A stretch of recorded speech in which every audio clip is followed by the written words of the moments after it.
Hello, first tonight, jail sentences for the criminals who used an isolated stretch of the East Anglian coast to smuggle people into the country. In early July, acting on a tip-off, staff from the UK Border Agency were waiting unseen near the quay at Orford in Suffolk.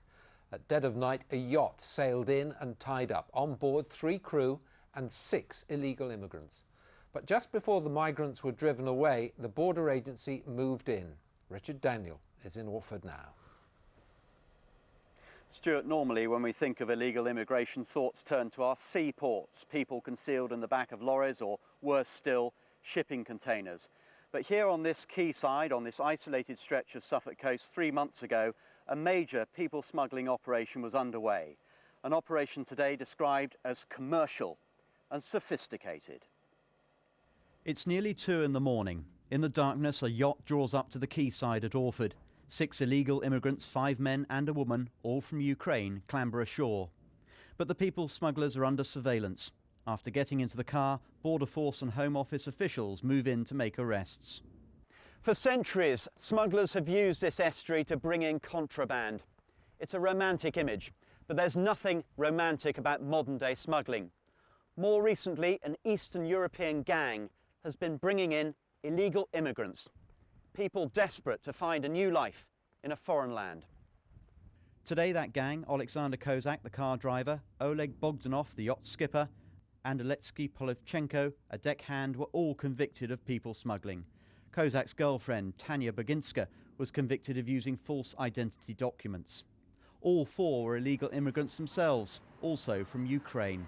It was an opportunity for Border Force and immigration enforcement to work together in an intelligence-led way, supported by community intelligence from the residents at Orford Nest. So I think a really good result, and sends out a strong message to people that if you're going to be involved in human smuggling, you're going to go to prison. It was locals in Orford who tipped off the authorities.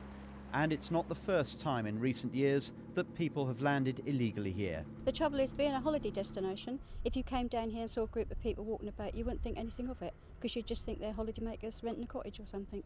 But it's very worrying. We do need infrared, which we didn't realise at the time.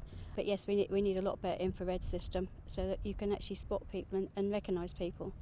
Kozak, who was going to drive the illegal immigrants to London, told the authorities he'd already made the journey from Orford 7 times before. The true number of illegal immigrants the gang brought in may never be known. Unfortunately, the 4 defendants there today, during an interview, did not cooperate, so they did not tell us the details of the organised criminal network. So we won't really know whether they were top of the chain or lower down. The 6 illegal immigrants were deported to Ukraine. The smuggling gang will face the same fate once they've completed their jail sentences. So several unanswered questions remain tonight. How many operations of this type took place here? And who was the mastermind, the Mr. Big, as he was described in court today, behind this? The person who stood to make thousands of pounds out of people's desperation to reach this country? The answer to that question we may never know.